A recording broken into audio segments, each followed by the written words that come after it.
On commence avec la nouvelle de la journée. C'est l'entrée de l'armée ougandaise à Ituri et au Nord Kivu, soi-disant pour lutter contre les ADF.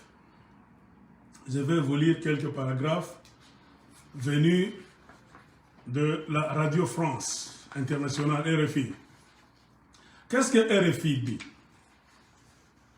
Les forces armées ougandaises autorisées à pénétrer dans les territoires de l'Est de la République démocratique du Congo. Le président congolais Félix Tshisekedi a accepté la demande formulée par son homologue ougandais Yoweri Museveni. L'objectif est notamment de poursuivre le groupe armé ADF qui sévit dans la zone. Mais au regard de l'histoire récente entre les deux pays, c'est une décision sensible. Je reprends bien, sensible. Un président, avant de prendre une décision, tu dois penser plusieurs fois. Les médias occidentaux disent cette décision-là, c'est une décision sensible. Qu'on ne doit pas prendre en désordre. Tu te réveilles comme ça, tu prends une décision. Car il en va de la vie de 100 millions de Congolais. Et le paragraphe continue qu'il n'a pas encore été annoncé officiellement par les deux chefs d'État. L'armée ougandaise est entrée, mais on n'a pas encore annoncé ça officiellement au Congo. La décision du chef de l'État congolais a été prise vendredi soir, mais l'information nous a été confirmée samedi par une source onusienne. C'est l'ONU qui a confirmé, qui a annoncé aux médias du monde.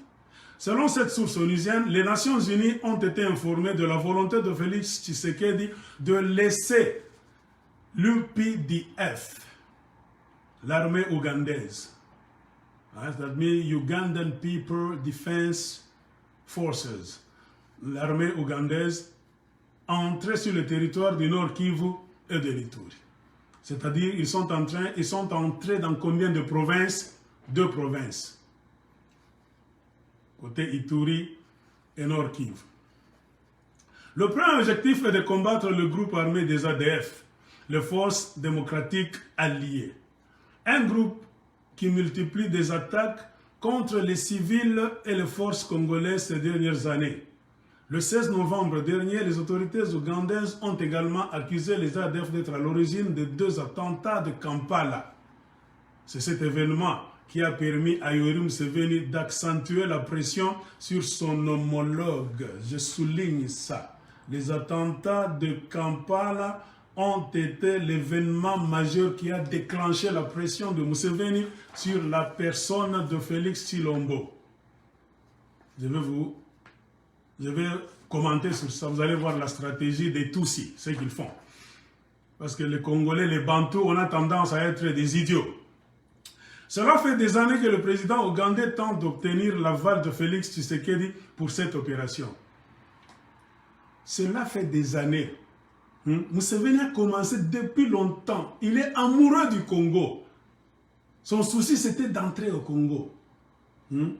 Ça fait des années que le président ougandais tente d'obtenir l'aval de Félix Tshisekedi Tshilombo pour cette opération-là. Car il existe également des enjeux économiques. Il existe quoi? Des enjeux économiques. En mai dernier, un consortium ougandais s'est vu attribuer la construction de plusieurs routes reliant les deux pays. Il s'agirait donc également de protéger les travaux. Nous soulignons ça. Un enjeu économique avec pour objectif de protéger les travaux. Pour l'heure, le gouvernement congolais n'a pas répondu aux sollicitations de RFI. Mais le président de la Commission Défense et Sécurité de l'Assemblée nationale, Bertin Mubonzi, nous a confirmé avoir été informé de la décision présidentielle. Il affirme cependant que la mise en application de la décision doit encore être étudiée, notamment au Parlement. vous faites entrer d'abord l'armée ougandaise et puis vous dites que vous allez informer le Parlement après. C'est ce que je dis. Félix Tshilombo est en train de jouer le jeu de l'envers. Il fait tout à l'envers, comme disent les Français. Il met donc la charrue devant les bœufs. Au lieu de mettre les bœufs devant pour qu'ils puissent tirer la charrue, lui, il fait toujours le contraire. C'est pour cela que j'ai intitulé ma vidéo d'aujourd'hui, je vais reprendre ça même 60 fois, comment Félix Tshilombo et la stratégie politique du qui perd gagne. Plus il fait perdre les Congolais, plus lui va gagner quelque chose. Et il va gagner quoi? Nous allons en commenter après. Donc, ils vont informer le Parlement après. Même tonalité du côté des Nations Unies qui explique que la MONUSCO a été informée pour se coordonner avec les forces sur le terrain. La présence ougandaise en RDC est un sujet sensible. Le mot sensible revient deux fois, notamment par les habitants de l'Est du pays. Ceux qui souffrent, qui meurent, les habitants de l'Est du pays, trouvent que cette histoire là-bas est tellement sensible.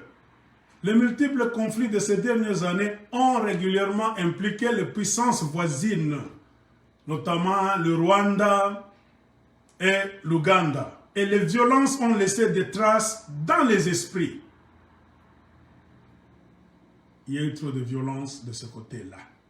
Et cela est encore... Des traces sont encore fraîches dans les esprits des Congolais. Et le dernier paragraphe nous dit quoi? Pour plusieurs observateurs, membres de la société civile, mais aussi internationaux, la probable arrivée d'une autre puissance militaire en Ituri et au Nord Kivu est une menace de plus pour les civils. Menace de plus pour les civils. Ces civils-là estiment notamment que les ADF sont mêlés aux habitants, ce qui rend difficile leur identification. Les Ougandais y arriveront-ils mieux que les FARDC ou que la MONUSCO? Parce que les FARDC sont en train de faire cette histoire depuis longtemps. Hein? Les FARDC travaillent chaque fois et ils ont changé de stratégie dernièrement avec l'état de siège. La MONUSCO les accompagne, ça fait une vingtaine d'années. Maintenant, on s'interroge. Est-ce qu'il faut seulement la rentrée, parce que ce n'est pas la première fois que l'armée ougandaise rentre au Congo. Il faut faire retourner cette armée au Congo. Mais les gens disent, ce n'est pas possible. On n'est pas rassuré qu'il y aura un changement. Parce que ce n'est pas la première fois. C'est pour cela même, dans les axiomes philosophiques, on dit c'est une imbécilité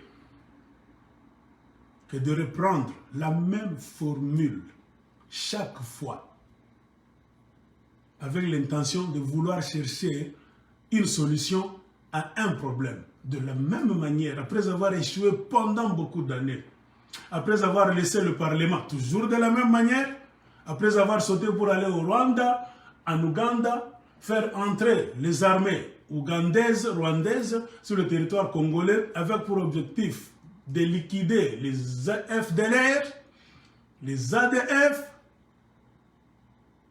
Et en conclusion, on n'a jamais trouvé de solution car cela n'a pas commencé avec Félix Tshilombo, ça a commencé avec Joseph Kabila.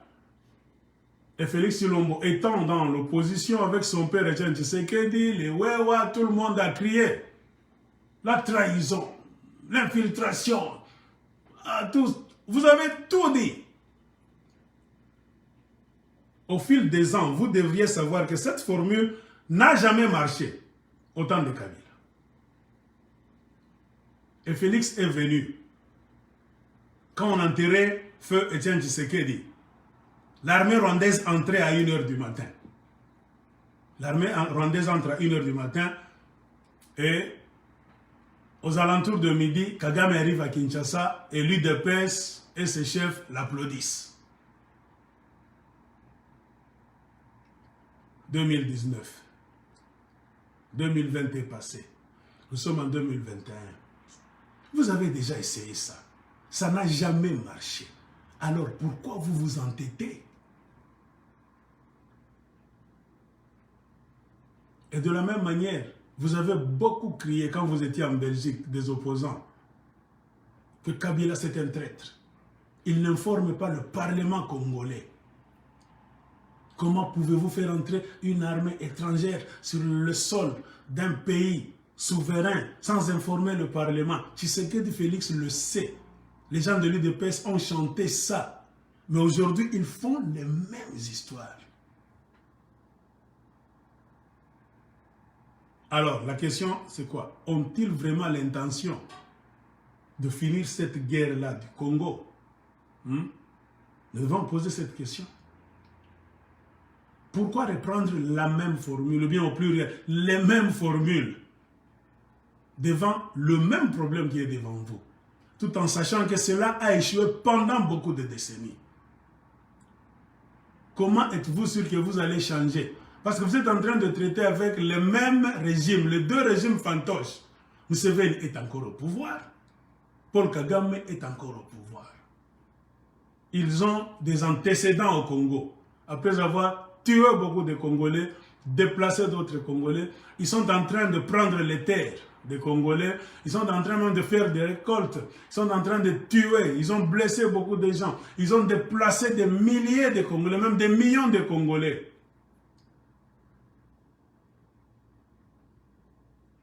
Tout le monde le sait, le rapport mapping est là. C'est-à-dire, Rwanda, Ouganda, c'est deux pays criminels. Nous, on attendait à ce que le gouvernement qui allait venir au Congo, après avoir beaucoup crié 37 ans dans l'opposition, allait apprendre des leçons pour venir maintenant chercher une solution à ce problème. Mais quand on voit un monsieur à la tête du pays refaire les mêmes histoires, sans honte, sans regret, sans même sourciller, ça nous fait tomber des nues. Alors, nous avons beaucoup médité. Pourquoi ce monsieur est en train de faire ces histoires-là? Est-ce que sa tête tourne bien? Est-il normal? Je ne sais pas au Congo parce qu'on vous a habitué. Chez vous, le mal, c'est le bien. Moi, j'ai toujours dit. Au Congo, spécialement chez les gens de l'UDPS, le mal, c'est ça le bien. Nous, on ne discute plus avec vous. Vous, vous êtes les fils du mal, les fils de la perdition. Vous, vous êtes destinés à l'enfer d'avance. C'est-à-dire, vous, quand vous voyez le mal, le sang coule, le mensonge, la tricherie, le vol, tout ce qui est négatif, pour vous, c'est le bien. Donc nous sommes dans deux, nous opérons, c'est-à-dire à partir de deux dimensions différentes. C'est difficile de nous engager sur un terrain pour vouloir faire une discussion avec un monsieur qui a un cerveau noir, un cerveau connecté au mal. C'est difficile, on ne va pas s'entendre. Vous êtes une race à part, vous. Même dans ce monde, appelez les gens de tous les pays du monde. Ils vont vous dire que vous êtes une race à part. Moi, j'ai toujours dit, c'est les opportunités qui manquent. Un moment viendra, on va vous étudier à l'école. Nous allons mettre des stratégies en place. On va vous étudier. Qu'est-ce qui se passe? Êtes-vous comme tous les autres êtres humains? Peut-être que vous êtes venus d'une autre planète. Vous êtes tombé quelque part. Vous êtes mélangé, l'infiltration là-bas, chez les humains, les Congolais. On a beaucoup de choses à vouloir étudier et savoir. Parce que ce n'est pas possible. Ce n'est pas possible. Vous êtes la seule race, les gens de l'UDPS, la seule race au monde qui se plaît à faire le mal. Quand il y a le mal, tout le monde applaudit. En tout cas, un sujet d'étude. Si nous regardons dans les paragraphes, j'ai souligné des mots qui disent ceci. Cet événement, laisser entrer l'armée ougandaise au Congo, c'est suite à quoi? À une pression que Museveni a commencé à faire sur Félix Tshisekedi depuis longtemps. Museveni n'a pas commencé aujourd'hui. Il a commencé depuis longtemps à exercer la pression sur Félix Tshisekedi pour entrer au Congo.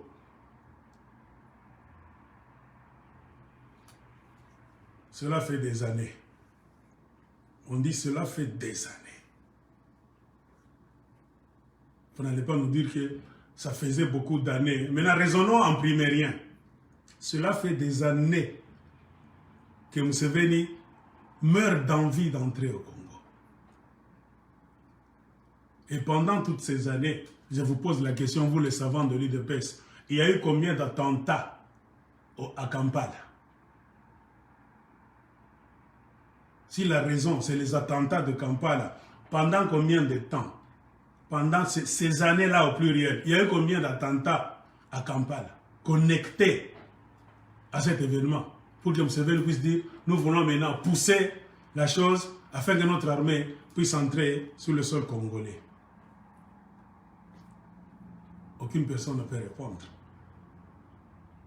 J'ai encore souligné des mots dans un autre paragraphe qui disent que cela fait suite à des enjeux économiques. Donc l'armée ougandaise n'est pas là pour tout ce qu'on est en train de vous raconter. Ce sont les enjeux économiques. Au Congo, il y a à manger et à boire. La présidence du Congo le sait, avec les conseillers, même le gouvernement, le Premier ministre Sama Lukonde, tous ces gens-là le savent. Dans un autre paragraphe, il a été question du sujet sensible. C'est un sujet que beaucoup de Congolais n'aiment pas. Si pas beaucoup, tous les Congolais n'aiment pas la présence des armées, que ce soit rwandaises ou bien ougandaises, sur leur sol. Car ils ont déjà, ces armées-là, elles ont déjà tué dans le passé. Et ce que les Congolais ont dans la tête, quand vous mentionnez ces deux armées là-bas, ou bien vous les faites entrer au Congo, ils pensent aux violences et à la mort que ces armées-là ont déjà opéré. C'est une grande menace pour les civils. C'est ça. Et la formule qui a abouti à cet accord a été une formule bizarre pour les gens dits intellectuels qui sont allés à l'école, qui connaissent le protocole de l'État. On le dit toujours. Faire entrer une armée dans un pays, ou bien ne pas faire entrer une armée dans un pays, ce n'est pas l'affaire d'un président, ce n'est pas l'affaire d'un groupe d'hommes. Il faut parler aux élus du peuple congolais. Ce n'est pas pour rien que le Sénat est là et le Parlement est là. Mais quand vous sautez directement, vous ne tenez pas compte du Parlement congolais, du Sénat congolais, qui sont les représentants directs du peuple congolais. Alors nous vous posons la question, vous servez qui? Servir le peuple, c'est-à-dire quand vous êtes devant un problème, devant une difficulté, allez vers ce peuple-là. Parlez à ce peuple. C'est une décision qu'on ne prend pas en une journée. Museveni peut t'avoir appelé dans le passé, peut t'avoir poussé à faire une pression. Ce n'est pas pour rien que tu as 1001 conseillers. Parle à tes conseillers. Parle à Sama Lukonde dans le gouvernement. C'est un problème national. Le pays, ce n'est pas l'affaire d'un petit groupe de gens. Annoncez au Parlement que le Parlement commence à travailler sur cette histoire. Et le Sénat aussi. Parce que le Parlement, c'est la chambre basse. Tout doit commencer au Parlement. La décision finale, bien les décisions finales du Parlement doivent être montées au Sénat, qui est la chambre haute de ce qu'on appelle le Congrès. Et les sénateurs doivent lire les rapports des parlementaires. Au besoin, pas même au besoin, ça se fait dans un pays meurtri comme le Congo, pas même au besoin, ça doit se faire. Vous devez vous constituer en mission. Mission des congressmen congolais. C'est-à-dire vous prenez un nombre de parlementaires et de sénateurs. Vous faites ce qu'on appelle des commissions ou bien des missions. Vous allez dans l'est du Congo. Enquêtez, parlez au peuple iturien, au peuple kivousien du sud ou bien du nord. Parce que vous êtes les élus du peuple. Et dans ces missions-là, il faut qu'il y ait les fils du terroir, les enfants du Kivu, ceux que les Kivusiens ont voté, ne doivent pas, donc, ne pas être dans des commissions pareilles. Non, il faut qu'ils soient là. Commencez par le sud Kivu, allez au nord Kivu, allez même en Ituri. Là, vous voulez faire entrer l'armée. Parlez au peuple. C'est le peuple qui connaît la vérité sur Ituri et sur le nord Kivu. Mais au Congo, remarquez ce qui se passe, même au sein de leur parlement de Mbosso. Les élus du Kivu, que ce soit le sud ou bien le nord, les élus d'Ituri ont de la peine à se prononcer, à s'exprimer. Mbosso fait tout pour leur arracher la parole ou bien bloquer cette histoire. Ça vous dit déjà quelque chose. Et quand on sait que le Parlement qui est là, c'est un Parlement corrompu, un Sénat corrompu, rempli d'hommes d'affaires, des inconscients là, qui laissent leur pays tomber dans les griffes des armées étrangères, mais eux sont en train de cafouiller là-bas pour prendre des jeeps, pour voler de l'argent en forme de taxes sur les téléphones qu'on appelle RAM. Le peuple se plaint, parmi eux, les soi-disant députés du peuple, ils se lèvent, c'est pour défendre la mafia, pour que la mafia de RAM reste là. Comprenez à qui on a affaire. C'est pour cela, moi, je n'y vais jamais par quatre chemins. Moi, j'ai toujours dit, dans ce pays-là, si vous voulez changer les choses, il faut une révolution populaire. L'article 64. Ce n'est pas un secret. Ce n'est pas un crime. Si c'était un crime, on n'allait pas mettre cet article dans la Constitution du Congo.